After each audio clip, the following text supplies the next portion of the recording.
In its Tibetan form, the Buddhism of the Great Vehicle, Mahayana, is called Lamaism by outsiders and Tantric Buddhism by the Tibetans themselves. To those who aspire to wisdom, it offers all known forms of ascetic life and all the possible techniques of self-transformation that exist.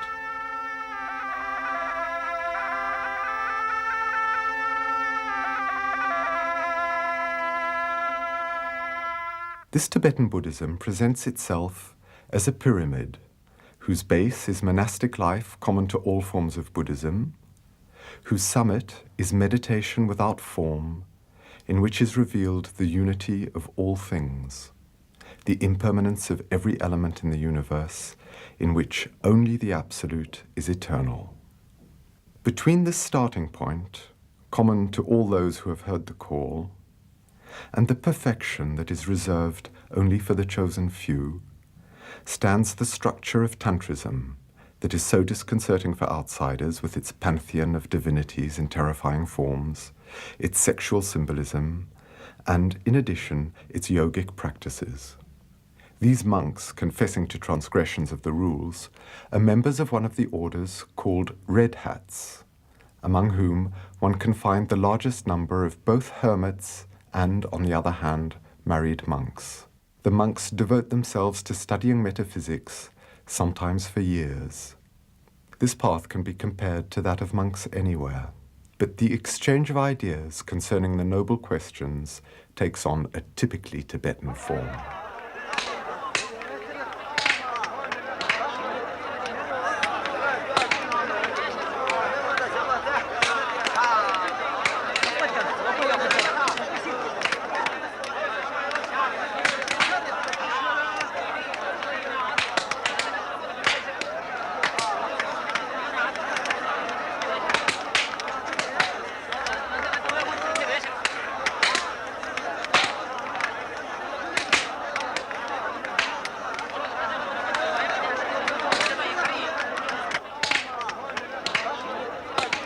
These animated competitions, these duels, these tournaments, one could say these matches, are the living memory of the heroic epoch in which the Buddhists, trained in Indian Tantrism, had to confront the supporters of Bonpu, the ancient Indian cult, and Chinese Buddhism from which Zen emerged, and even Islam or Nestorian Christianity. Those debates were veritable battles. Sometimes they were competitions for miraculous powers. Today, these controversies between the one and the multiple, the noumenon and the phenomenon, or between time and eternity, are a particularly favored teaching method in the monasteries of the Yellow Hat Reformed Church. Imagine we are in Europe, and that these men are students at a teacher's training college discussing Hegel's dialectic, or even Trappist monks inquiring into the dogmas and mysteries of the faith. Each examiner strives to disconcert his opponent, making him lose his concentration by clapping his hands and shouting. This fairground or battlefield situation gives rise to ample opportunities for diversion.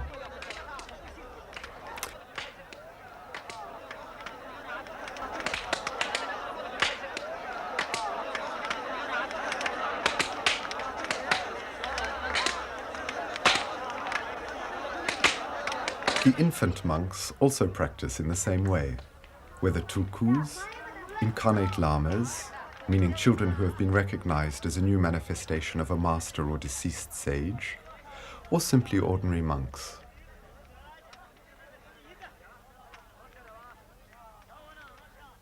If monasteries of 1,000 or even several thousand monks were not uncommon in Tibet, today in India, or more precisely, on the Indian slopes of the Himalayas, the exiled monks and lamas have been reduced to setting up makeshift monasteries.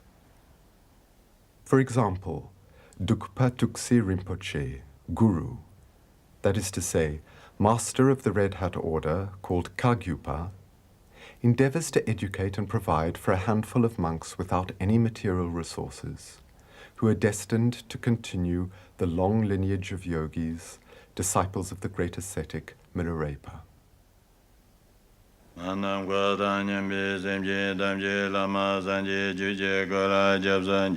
The study of the scriptures, of the doctrine, of the theoretical knowledge of wisdom, is the preferred approach of the yellow hats, who often practice it for years and years before engaging in more practical techniques of ascetic life. This academic approach to knowledge is not, however, unknown to the red hats. The ritual objects being placed before the oldest lamas denotes that the text being read is a tantra, hence the word tantrism. These tantras are esoteric books composed of both metaphysical treatises and manuals concerning ascetic techniques.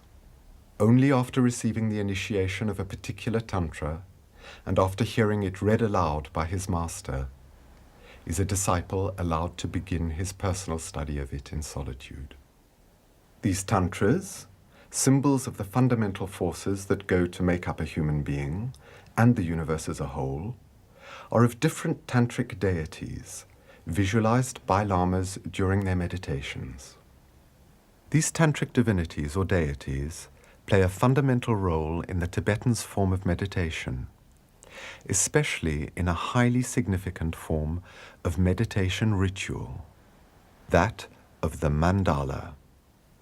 In the winter fog, 4 lamas are working together, setting up what is in fact a very simplified mandala of the kingdom where the principal deity of their order resides, E Vajra.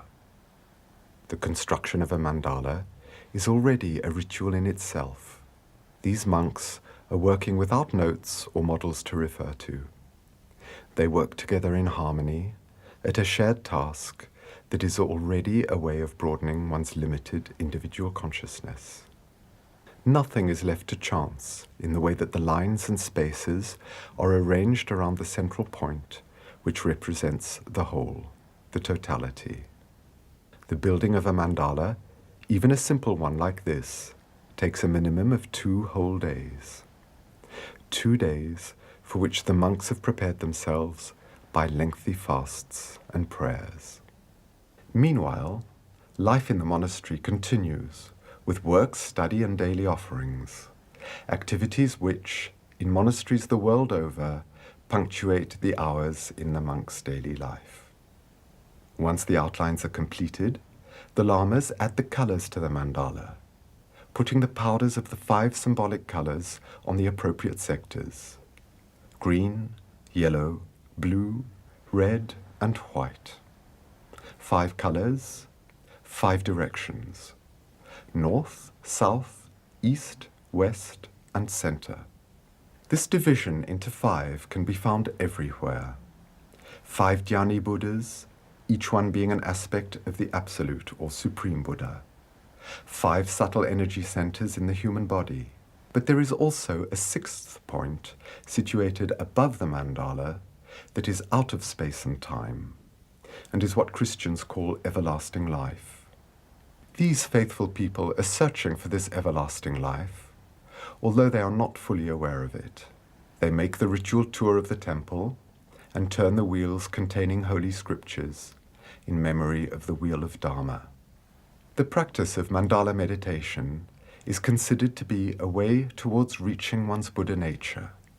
for its geographical and spatial symbolism has, above all, a dynamic quality, which leads the person who lives this experience from the periphery towards the center, from multiplicity towards unity, and at the same time, from illusion and death towards reality and life. For the mandala, a visual symbol, is a concrete support for meditation. It is, above all, a plan or a map of a deity's domain, a place in the center of which his palace or temple and his throne can be found. Considering that Tibetans are by no means polytheistic, each deity, emerging from and returning to emptiness, is itself the door towards knowledge of the one reality. Once the mandala is finished, it is set up inside the temple, and there, the meditation, which is purely an inner ritual of prodigious intensity, will be performed. Each participant will experience the liturgy of the mandala, and, through the acuteness of his attention, will take the inner path that leads from the dark exterior world to the light of the kingdom, and to that darkness which is even beyond light, that of the uncreated.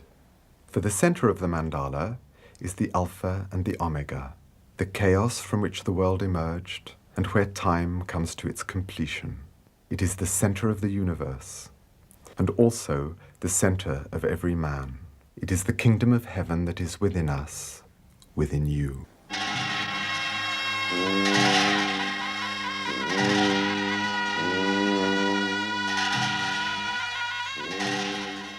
Then, once the ritual is over, the mandala is taken apart in the same way that every created thing is continually undone.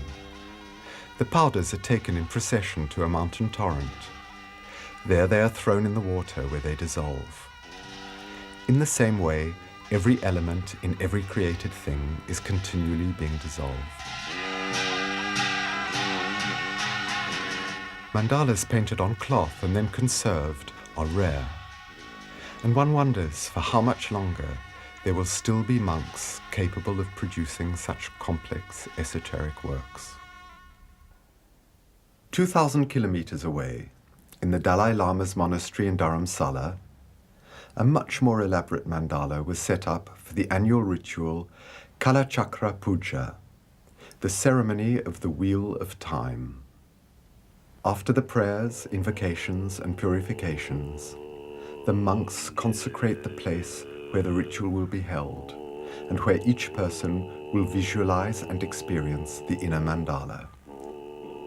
In a monastery in Tibet, this mandala would have been set up in the center of the temple, and the ritual performed on each of the four sides, facing all four directions. But these refugee monks from the Patala itself in Lhasa have to content themselves with the cramped conditions that compel them to place the mandala against one of the walls, and the consecration of the four regions will have to be performed on the same spot.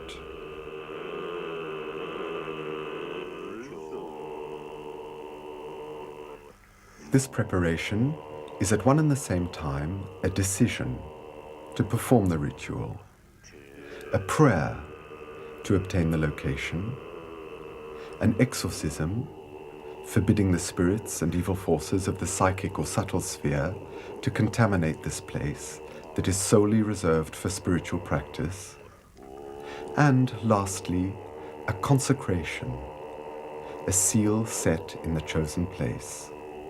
This ritual is performed with the two instruments that all Tantric lamas use.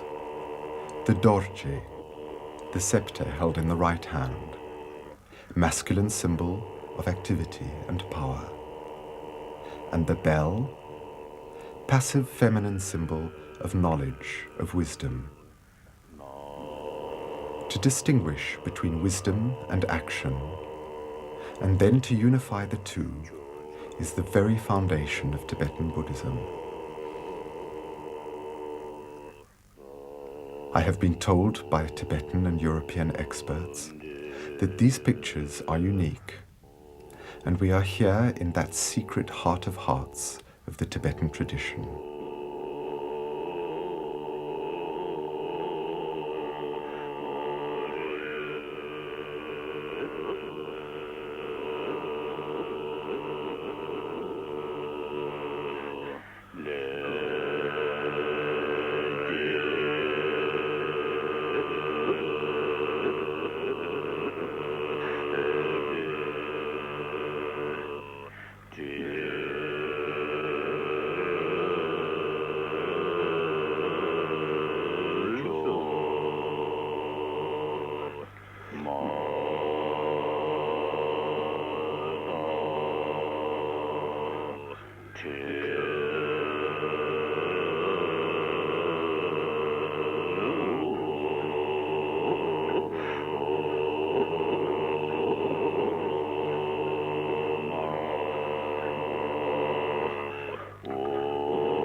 The true mandala is not one that can be seen with the physical eyes, but one that can only be visualized inwardly. The execution of Tibetan rituals often takes several days, demanding many hours of daily presence in the temple. This is why food and tea are distributed amongst the rows of monks. Tibetan tea is made with butter and salt, and a cup gives as much energy as a full meal.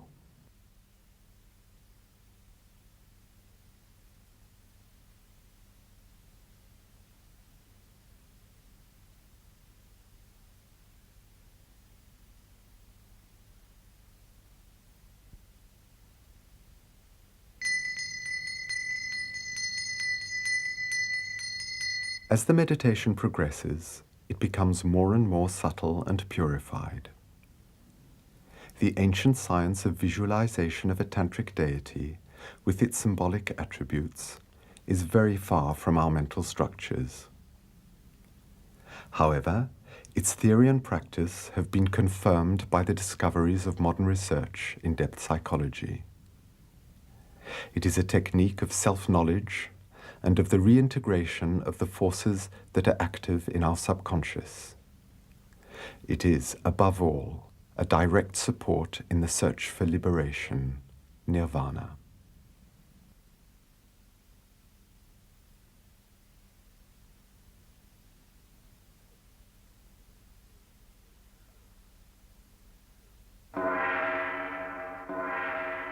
Other tantric rituals take on the form of a drama, experienced intensely by those who take part.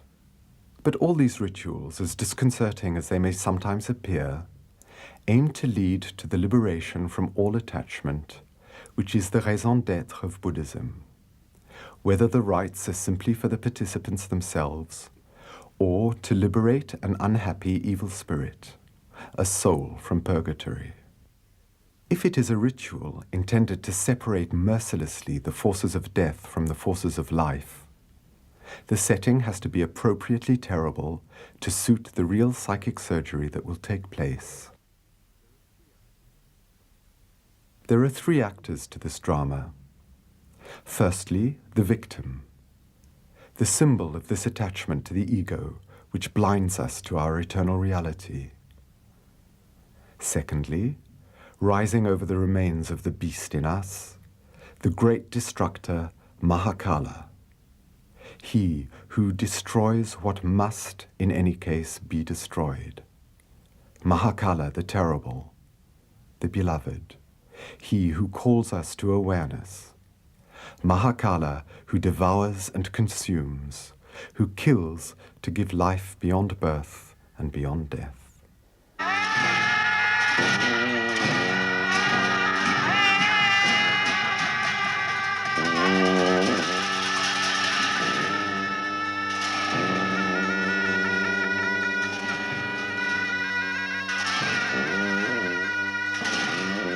And, lastly, there is the officiating Tantric Lama, Khentse Rinpoche, considered in India today as one of the greatest sages of the Red Hat Order. Identified with Mahakala, Khentse Rinpoche is about to celebrate a series of rituals, including yagna, or the sacrifice of burnt offerings, and the ritual murder of 3 effigies. His weapons are the mantra, sound or invocation, and the mudra, a movement not only of the hands, but of his entire being, the repercussions of which are felt well beyond the physical and bodily plane.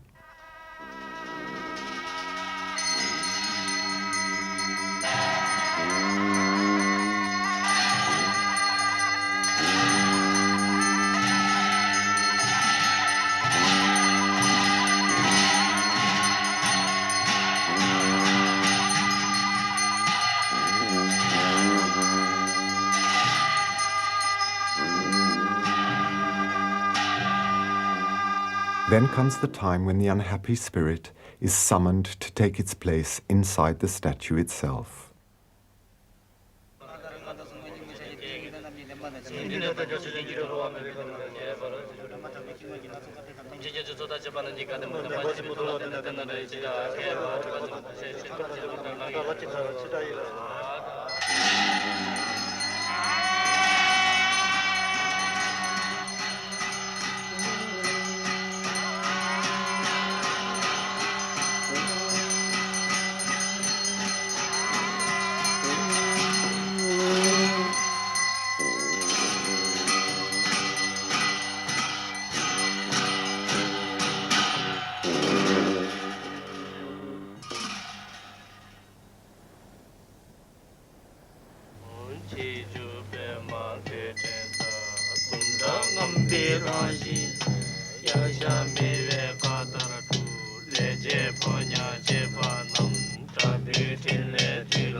And the pieces of the dismembered corpse are offered as food to Mahakala.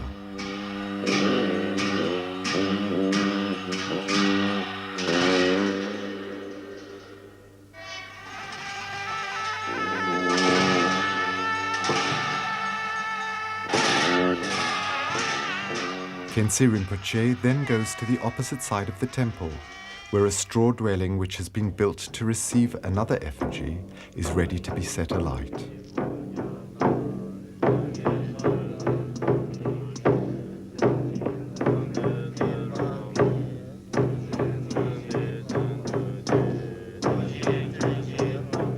And Mahakala, changed into a weapon of ultimate terror, is hurled into the blazing house.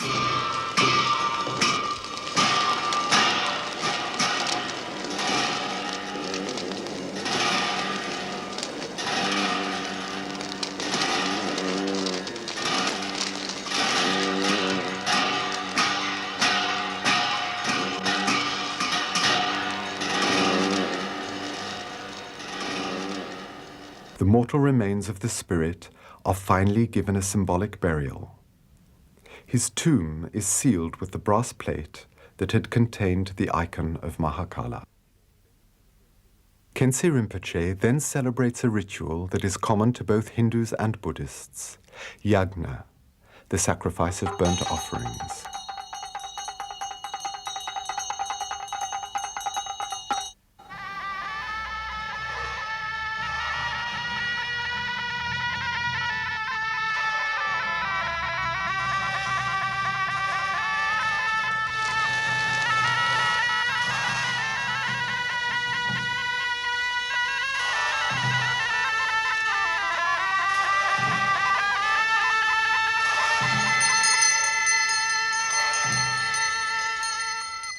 For the monks, it is not a matter of attending the sacrifice, but of taking part in it.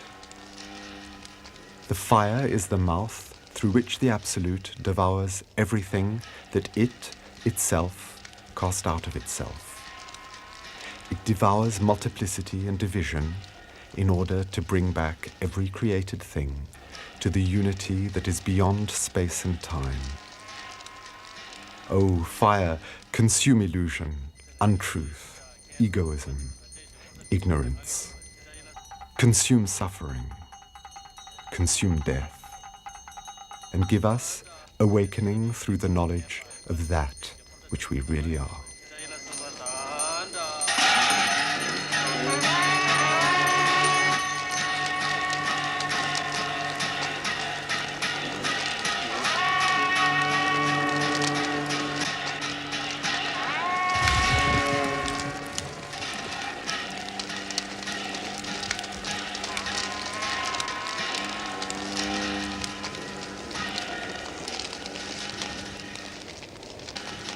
In Dulgu Khentse Rinpoche's monastery, the same ritual of Hom is celebrated, this time by yogi monks of the Karmapa order.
The ritual of Cho, which is celebrated by Tibetan and Bhutanese monks in the monastery of Mindoling, is most moving. It is each one's offering of his own body to all beings in forgiveness for all his misdeeds.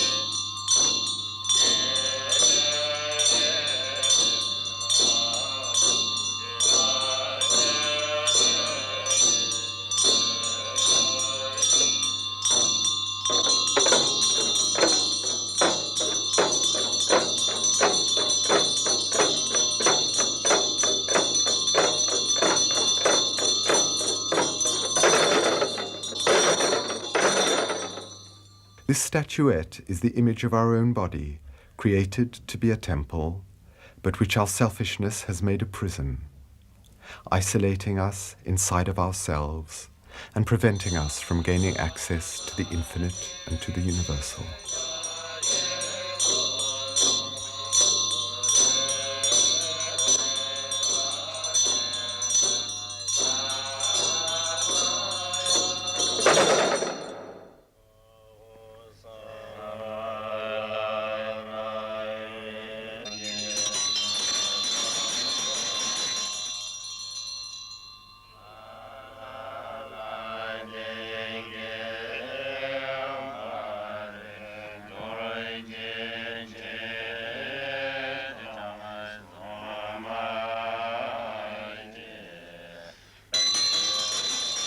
piece of this sacrificed body is given to the guru, the master, for him to eat.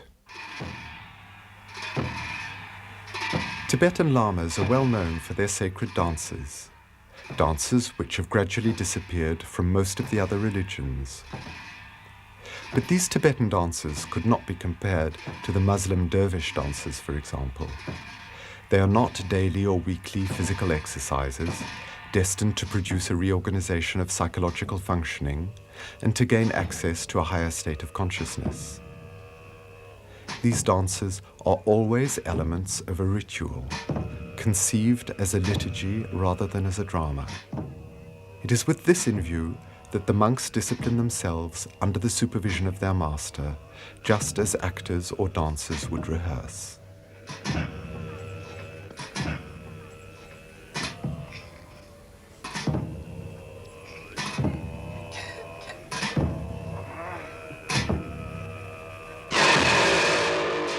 In the monastery of the great yogi and Tibetan abbot Gyalwa Karmapa at Ramtek in Sikkim, the annual dances last 2 days. On the first day, that could be considered as an ultimate rehearsal, they are performed without the symbolic masks and costumes characteristic of these lamas' dances.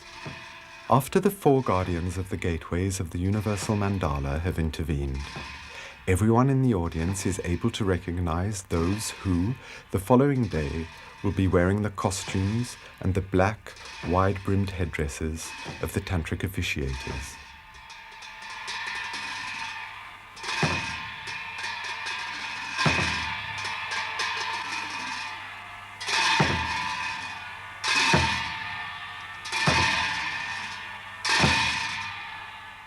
Then, those who will be wearing the masks of Mahakala and his followers.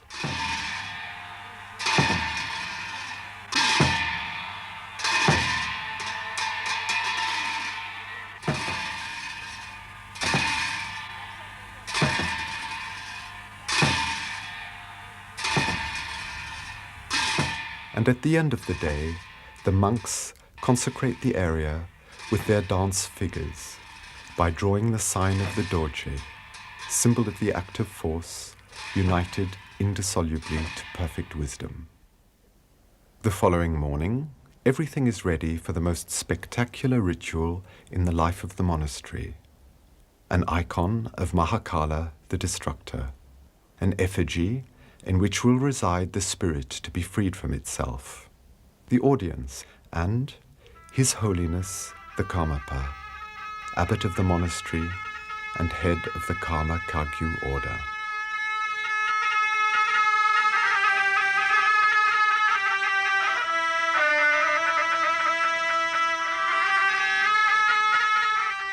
The dignitary officiating consecrates the statue of Mahakala by asking the deity to be truly present in the image that represents him, and to perform the ritual himself through the Tantric Lama who will carry out the proceedings.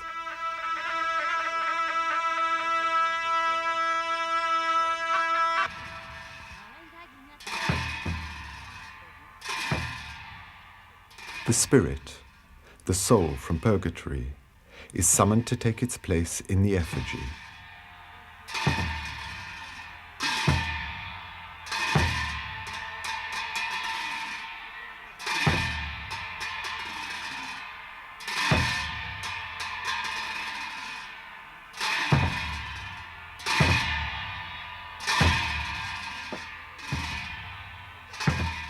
Then skeletons come to remind one of the inevitability of death, and, through their presence, question everyone as to the real meaning of this death.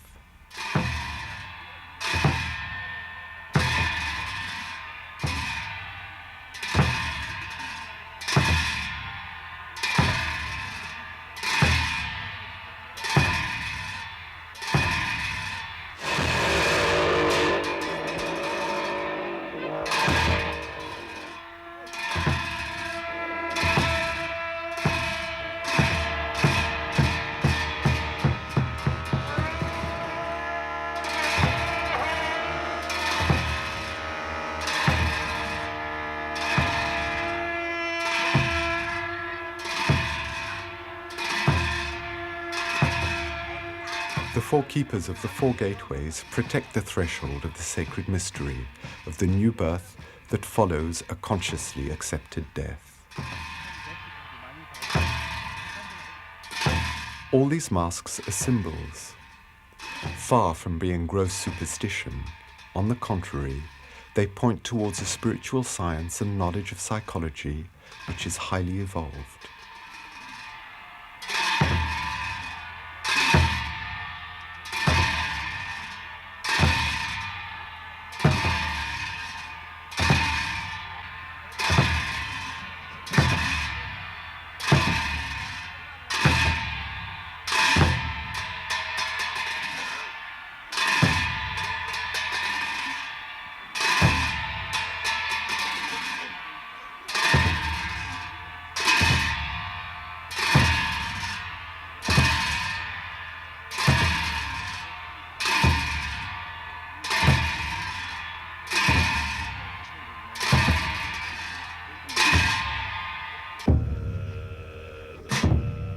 With various symbolic instruments, ropes, handcuffs, and different weapons, the officiator gradually prepares the spirit for the moment of death.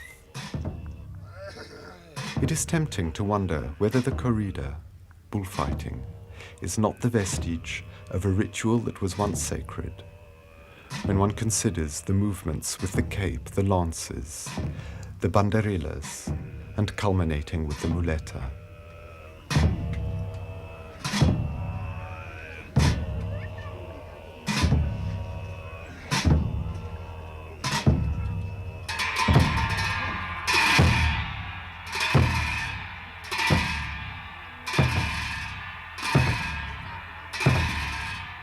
The moment for the ritual murder has arrived. The celebrants' associates, in their ceremonial costumes, come into the arena for the death blow.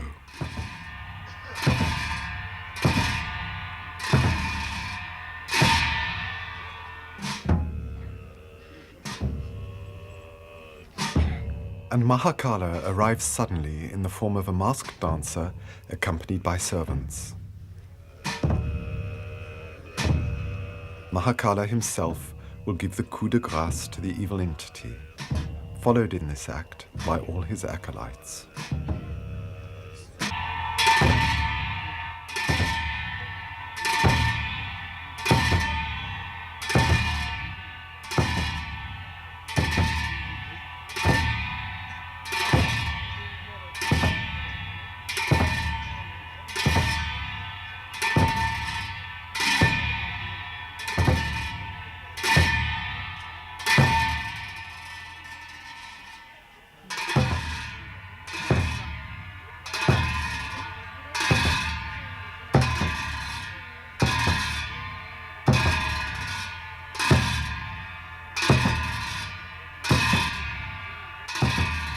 At the end of all these ritual dances, a deer always appears to cut up the corpse and distribute the remains. But no Tibetan would claim that these tantric rituals are the ultimate objective of the Lama's spirituality. In the hermitages in the Himalayan jungles, masters and disciples take up a harsher ascetic life of yoga, in what is considered to be a more advanced stage on the path. This elderly man, centered within a tranquil inner strength, is Bhutanese and has spent most of his life in Tibet itself. Those around him are wearing the Bhutanese national costume and have all come to honor a stupa under construction. But this man is not simply a serene old man. He is, above all, a yogi, a very great yogi, Lopon Sonam Zangpo. There are only 3 young people who, having successfully passed all the severe tests imposed on them, have been chosen to become disciples and allowed to receive their initiation from him. Initiation, in other words, the beginning, admission to the path, and also ordination, the essential transmission of a spiritual influence, of a force the disciple will bring into play by means of all the exercises and techniques of the yogic discipline, bringing to maturity the seed that has been sown inside him. It is certain that the guru, the master, is the one who guides, encourages, and teaches. But he is, above all, the one who gives birth to a new life, who brings into the world a world that is not of this world. It is out of time, blessed, limitless, made of stillness that is more active than any movement, made of silence that is more vibrant than any words. At the other end of the Himalayas, Abo Rinpoche is at present the most revered of all the Tibetan yogis who have succeeded in escaping their country to take refuge in India. He has forgotten his age, which is guessed to be about 90, and has arrived at the highest summit to which yoga can lead. He also is a truly qualified master who can lead a disciple all the way to the end of his journey, to the other bank of the ocean of sorrow. But he too, as all other true yogis, restricts his teachings to the initiated only. Tibetan yoga has taken on a form that is quite different from Hindu yoga, whose postures and elementary breathing exercises are popularized today in bookshop window displays everywhere.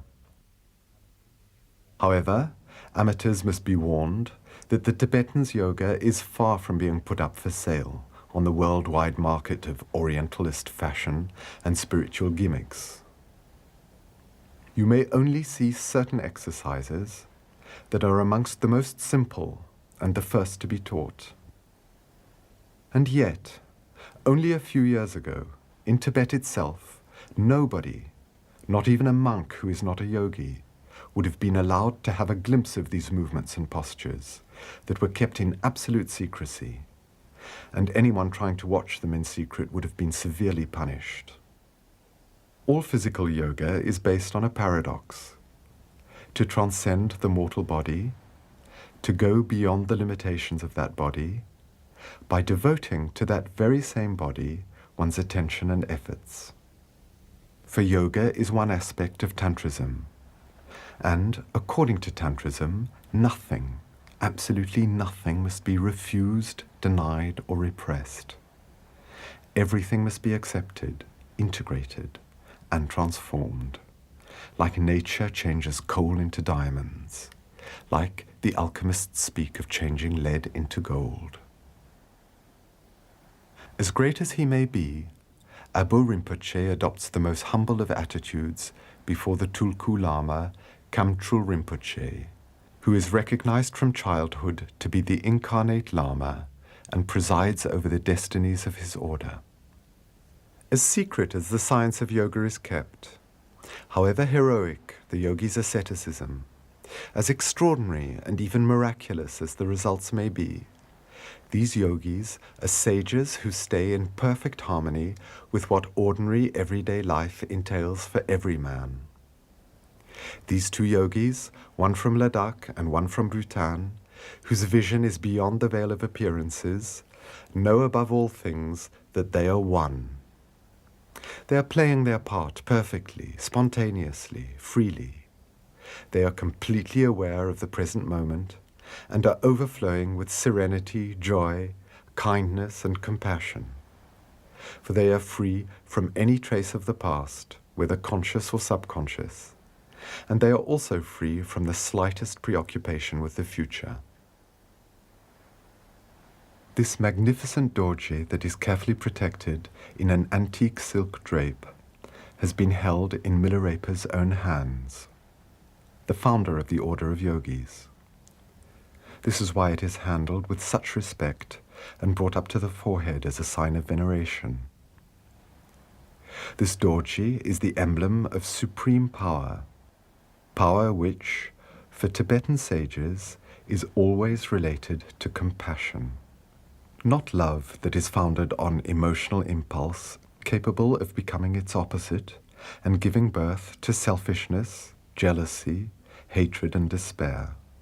No, love that takes root in the realization of the unity of all beings. Having died completely the death of his own egoism and of the belief in his individuality separate from others, the yogi can say, "Because I no longer am, I am everybody, I am everything." To those who thirst to know, the Master answers. Little by little, he reveals the secrets of the teachings. How to meditate. Where should the eyes be focused during meditation? The Tibetans do not meditate with their eyes closed but open, sometimes focused on the tip of the nose. The body must be completely relaxed and immobile in a posture that can be maintained without difficulty for several hours. Some tantric meditations are based on visualizations, visions for which no drug, no magic mushrooms are necessary. These meditations last for several hours, or even several days. The yogis use a belt to support the body in a position that is sufficiently comfortable. Tibetan yogis distinguish 5 centers or wheels in the body. The root center, the center at the navel, the center at the heart, the center at the throat, and the center at the head, called the 1,000-petaled lotus. The yogis also describe the circulating currents of energy in the body. The 2 main currents flow alongside the spine, one ending at the left nostril and the other at the right nostril. The energy or prana that animates the whole universe enters the body through the air we breathe and circulates in these subtle energy channels, or nadis. This shows the importance of certain breathing exercises, particularly the watchful and conscious participation in this process of breathing that begins with the baby's first breath and ends with the dying person's last. This yogi asked me the question, "Do you know how to recognize a true master?" By the way he laughs, he answered himself, and effectively dissolved into laughter. The master, here Dulgu Khentse Rinpoche, first teaches beginners to loosen the belt at the waist. Relaxing the belly is the foundation of the correct position. How would it be possible to position oneself within oneself if a tight, contracted attitude is maintained? Only the person who has discovered his center of gravity can exchange freely with the universe of which he is a part. The Tibetans locate this center of gravity in the region of the abdomen, reminiscent of the famous hara of the Japanese Buddhists.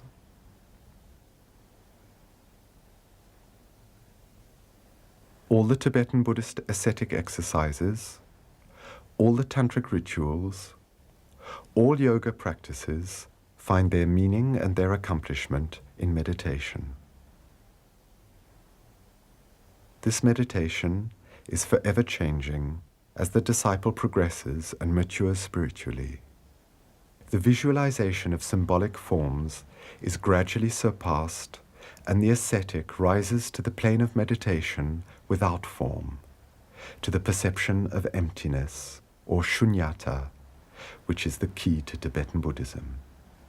In India, amongst the refugees, as in Tibet itself around the big monasteries, small cells have been built, where a monk can go on retreat and live as a hermit for days, weeks, months, and sometimes even years.